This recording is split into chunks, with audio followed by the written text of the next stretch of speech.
Jacob huddled beneath the thin blanket. The air was cold, biting through the fabric and chilling him to the bone. He was on Pennsylvania Avenue in Washington, D.C., a place bustling with life and activity, yet he felt completely alone. He saw the White House in the distance, a symbol of power and hope for many. People rushed by, engrossed in their own lives. No one looked at him. He was invisible to the world, just another face in the crowd. Another face in the crowd, blending into the background of the city's hustle and bustle. He had been homeless for a long time, years blurred together, each day indistinguishable from the last. He had forgotten what it was like to have a home, to have someone care, to have hope. The concept of comfort was a distant memory, but he held on to memories, fragments of a life that once was. Memories of a different life, a time when he was not just a shadow on the street. One memory in particular stayed with him, vivid and clear, despite the passage of time. It was a sunny afternoon, the kind of day that seemed perfect in every way. He was a boy playing by the river, carefree and full of life. He saw another boy fall in, the water swallowing him in an instant. Without thinking, he jumped in and saved him, pulling him to safety. He never forgot that day. It was a moment of bravery that defined him, a beacon of light in his otherwise dark existence. A black car stopped in front of him. The city buzzed with its usual energy, but this moment felt different. It was sleek and shiny, a symbol of power and authority. Secret Service agents surrounded it, their presence adding to the gravity of the situation. Jacob watched as the door opened. A man stepped out. He wore a suit. He looked familiar. He looked important. The air seemed to thicken with anticipation. The man walked towards Jacob, each step deliberate and confident. He smiled. Jacob stared, his mind racing to place the face.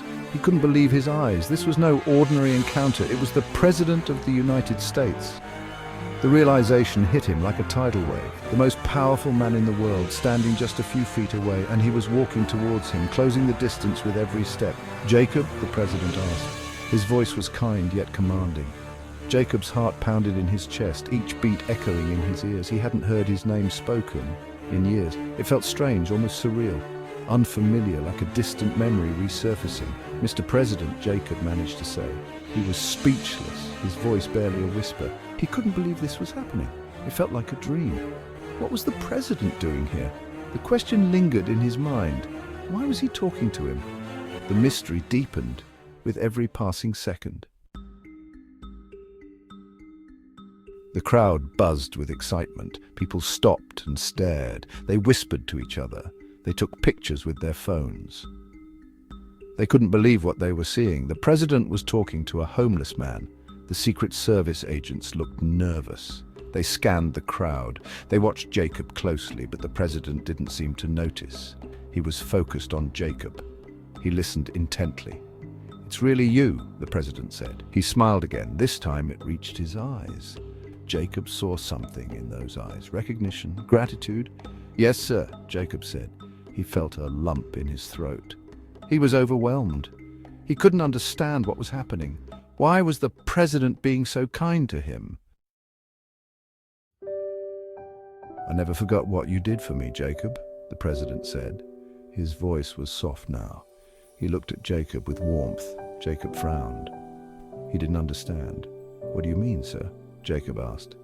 He was confused. He searched the President's face for a clue. The President chuckled. He shook his head. "Don't you remember me, Jacob?" he asked. He put a hand on Jacob's shoulder. Jacob looked at him. He studied his face. And then it hit him. "Tommy?" Jacob gasped. He couldn't believe it. The boy he saved from the river, the boy he never forgot, was now the President of the United States.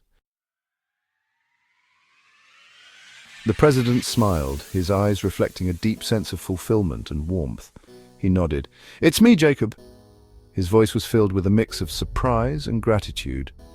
"I told you I'd never forget what you did," he said, his voice trembling with emotion. The President looked at Jacob with deep compassion. Jacob was speechless, his mind racing. "Come with me, Jacob. Let me help you get back on your feet," the President offered sincerely.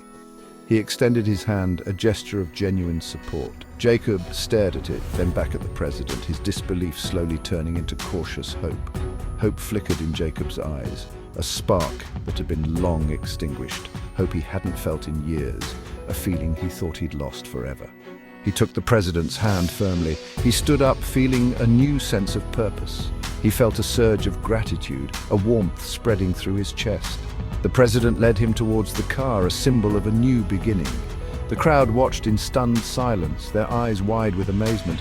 They had just witnessed something extraordinary, a moment that would be etched in their memories, a random act of kindness, a life changed forever, a promise kept against all odds, and they would never forget it, a moment that would inspire countless others.